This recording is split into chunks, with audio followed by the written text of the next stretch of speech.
Hello, welcome back to our channel. ഇന്ന് നമ്മളൊരു special ബിരിയാണിയാണ്, അതായത് നമ്മളൊരു പ്രോണിൻ്റെ ബിരിയാണിയാണ് ഉണ്ടാക്കാൻ പോകുന്നത്.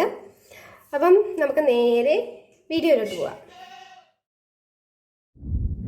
നമ്മൾ ആദ്യമേ ഇത് പൊരിച്ച് ഗ്രേവി ഉണ്ടാക്കിയാണ് ചെയ്യുന്നത്. അപ്പം നമുക്ക് ആദ്യമേ ഇത് പൊരിക്കാൻ നോക്കാം. ഒരു സ്പൂണോളം ജിഞ്ചർ ഗാർലിക് പേസ്റ്റ് ഇതിൻ്റെ അകത്തോട്ടേക്ക് ഇട്ട്, ഇതിൻ്റെ അകത്ത് ഞാനൊരു 3/4 സ്പൂണോളം മഞ്ഞൾപ്പൊടി ഇട്ട്, അര സ്പൂണോളം കുരുമുളക് പൊടിയും 1 സ്പൂൺ മുളക് പൊടി ഞാൻ ഇതിൻ്റെ അകത്തോട്ടിട്ട്, ഇതിൻ്റെ അകത്തേക്ക് ഞാൻ 2 സ്പൂണോളം തൈര് ആഡ് ചെയ്ത് കൊടുക്കുകയാണ്. ഇനി ഇത് നമുക്ക് നല്ലോണം മിക്സ് ചെയ്തെടുക്കാം. എന്നിട്ട് നമുക്കൊരു 15 മിനിറ്റോളം വെയിറ്റ് ചെയ്യാൻ വെക്കാം.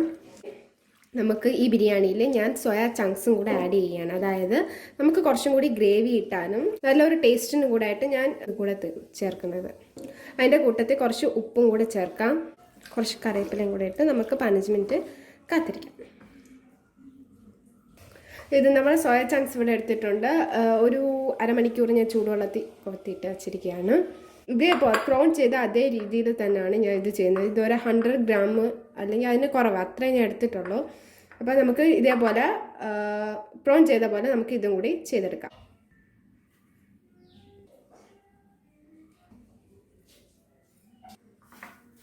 അപ്പോൾ ഇതും അതേപോലെ സെറ്റാക്കി വന്നിട്ടുണ്ട്. ഈ പ്രോണും സോയ ചങ്ക്സും പൊരിച്ചെടുക്കുന്ന അതേ ഇതിലോട്ട് എണ്ണയിലോട്ട് തന്നെയാണ് നമ്മളിതിൻ്റെ ഗ്രേവി ഉണ്ടാക്കിയെടുക്കുന്നത്. നമുക്കിത് ചൂടാകുമ്പോഴത്തേക്കും ഇതിൻ്റെ അകത്തോട്ടേക്ക് എണ്ണ ഒഴിക്കാം. നമുക്ക് കുറച്ച് മതിയാവും. നമ്മൾ ഇതിൻ്റെ അകത്തേക്ക് ചൂടായെങ്കിൽ നമുക്ക് പ്രോൺ ഇട്ട് കൊടുക്കാം എണ്ണയിലോട്ട്. നമുക്കിത് മൊരിച്ചെടുക്കേണ്ട കാര്യമില്ല, ഹാഫ് ബോയിൽ ചെയ്താൽ മതി. നമുക്ക് ഗ്രേവിയിലിട്ട് നമുക്കൊന്നും കൂടി കുക്ക് ചെയ്തെടുക്കേണ്ടതാണ്. കുറച്ചുകൂടി നല്ലോണം ഫ്രൈ ആയി വന്നിട്ടുണ്ട്. അപ്പോൾ നമുക്ക് ഞാൻ പറഞ്ഞത് നല്ലോണം അങ്ങ് മൊരിഞ്ഞു പോകണ്ടെന്ന് നമുക്കിതൊരു പ്ലേറ്റിലോട്ട് മാറ്റാം. ഇതിൻ്റെ അകത്തോട്ടേക്ക് ഞാൻ സോയ ചങ്ക്സും പൊരിച്ചെടുക്കുകയാണ്. ഇതും അങ്ങ് മൊരിഞ്ഞു പോവേണ്ട ആവശ്യമില്ല, ചെറുതായിട്ടൊന്ന് കുക്കായി മാത്രം വന്നാൽ മതി. നമുക്ക് ഇത് നല്ലോണം വെന്ത് വന്നിട്ടുണ്ട്.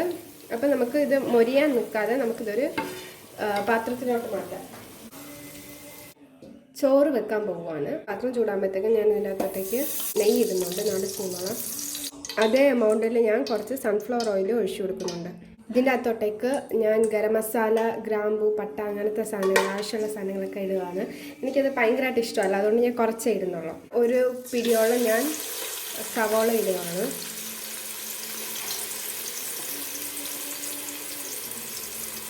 ഒരു ചെറിയ പിടിയോളം ക്യാബേജ് ഇടുന്നുണ്ട്. 2 പച്ചമുളക് ചേർക്കുകയാണ്.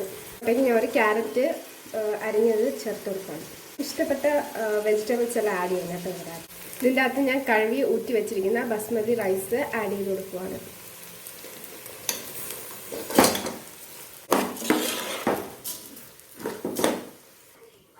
ഇത് നല്ലോണം ഇളക്കിയെടുക്കാം.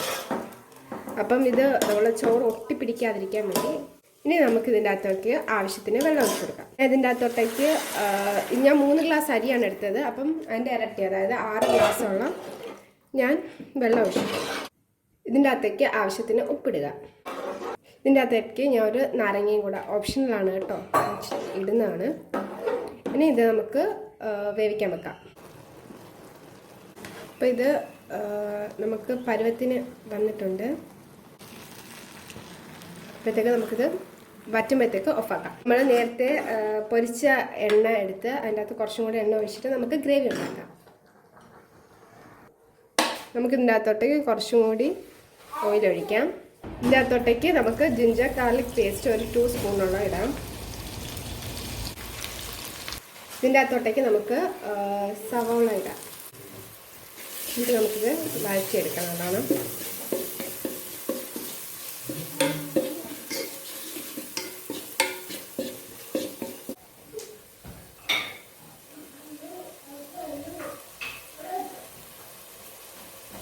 വഴണ്ട് വരാനായിട്ട് കുറച്ച് ഉപ്പും കൂടെ ഇട്ട് കൊടുക്കാം. ഇതിനകത്തോട്ടേക്ക് ഞാൻ ഒരു അര ക്യാബേജോളം, നമുക്ക് ഗ്രേവി കൂടാൻ വേണ്ടി ഞാൻ അര ക്യാബേജോളം ഇടുകയാണ്. ഇതിൻ്റെ അകത്തോട്ടേക്ക് കുഞ്ഞൊരു ക്യാബേജ്.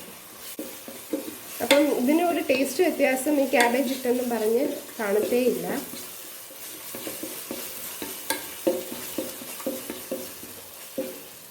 ഇതിൻ്റെ അകത്തോട്ടേക്ക് കുറച്ച് കറിവേപ്പിലയും കൂടെ ഇട്ട് കൊടുക്കാം. ഇതിൻ്റെ ഒരു പച്ചപ്പ് മണം മാറുന്ന വരെ നമുക്കിത് ഇളക്കി കൊടുക്കാം. കുറച്ച് നേരത്തേക്ക് ഇത് നമുക്ക് അടച്ചു വെച്ചേക്കാം. 3 തക്കാളി അരിഞ്ഞത് ഇതിൻ്റെ അകത്തോട്ടേക്ക് ചേർത്ത് കൊടുക്കാം. നമുക്കിത് ഒരു 5 മിനിറ്റ്സോളം അടച്ചു വെച്ചിട്ട് മീഡിയം ഫ്ലെയിമിലിട്ട് കുക്ക് ചെയ്തെടുക്കാം. ഇടയ്ക്ക് ഇതൊന്ന് ഇളക്കി കൊടുക്കാം.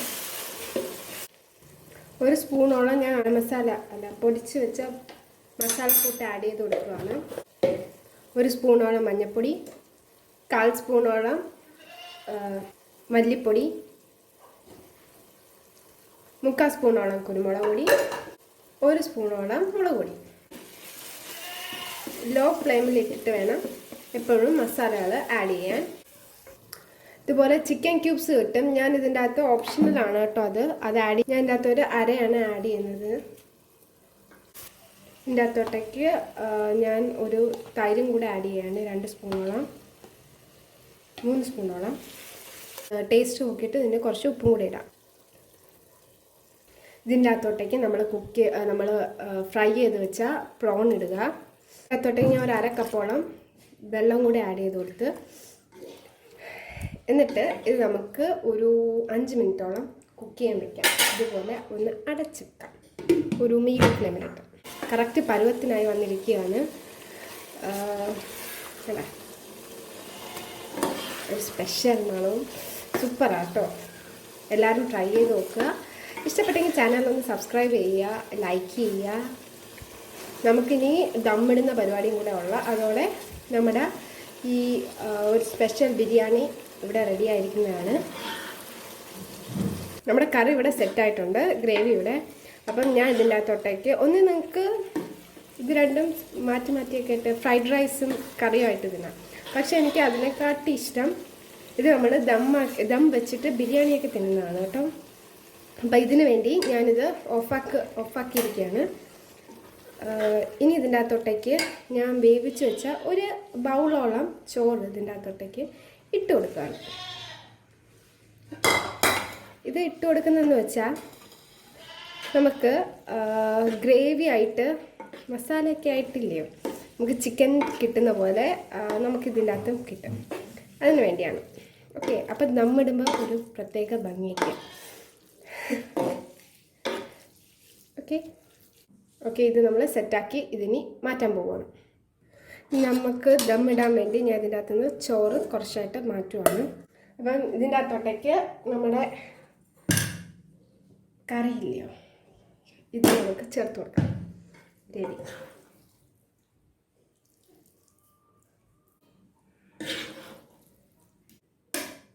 ഇതിൻ്റെ അകത്തോട്ടേക്ക് നമുക്ക് കുറച്ച് പുതിനയിലയും മല്ലിയിലയും കൂടി നമുക്ക് ഇട്ട് കൊടുക്കാം.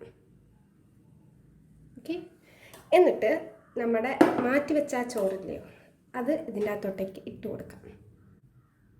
നമുക്കിതിൻ്റെ അകത്തോട്ടേക്ക് കുറച്ചും കൂടി പുതിനയിലയും മല്ലിയിലയും കുറച്ച് ഞാൻ ഉള്ളു കേട്ടോ ഇവിടെ വീട്ടിലുള്ളത് വെച്ച് ഞാൻ അഡ്ജസ്റ്റ്മെൻറ്റ് ചെയ്യുക. അപ്പോൾ ഇത് ഇനി അടച്ചു വെച്ച് നമുക്ക് കുറച്ച് കനലും കൂടെ ഇട്ട് നമുക്ക് സെറ്റാക്കാം. എന്നിട്ട് ചെറിയ രീതിയിൽ നമുക്കൊന്ന് ആവിയും കൂടെ ഏറ്റി കൊടുക്കാം. അപ്പോഴത്തേക്കും സെറ്റാവും. ഇതിൻ്റെ അകത്തോട്ടേക്ക് കുറച്ച് കനലും കൂടെ ഇട്ട് കൊടുക്കുന്നു. കുറച്ച് മതി കേട്ടോ. 3-4 മിനിറ്റ് കഴിഞ്ഞ് നമുക്കിത് ഗ്യാസ് ഓഫ് ചെയ്യാം. എന്നിട്ട് ഒരു അരമണിക്കൂറൊക്കെ കഴിയുമ്പോൾ നമ്മൾ ദമ്മ് സെറ്റാവും. അപ്പോൾ നമുക്കിത് സെർവ് ചെയ്യാം.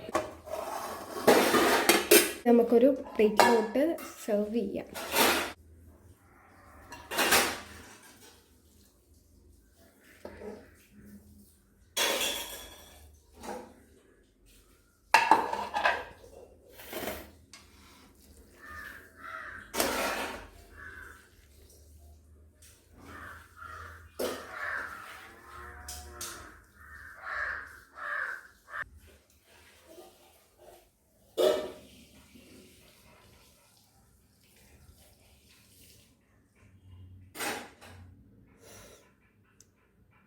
ഓക്കെ, എല്ലാവരും ട്രൈ ചെയ്ത് നോക്കുക. ഇഷ്ടപ്പെട്ട ലൈക്ക് ചെയ്യുക, ഷെയർ ചെയ്യുക, അതുപോലെ ചാനൽ ഒന്ന് സബ്സ്ക്രൈബും കൂടി ചെയ്യുക.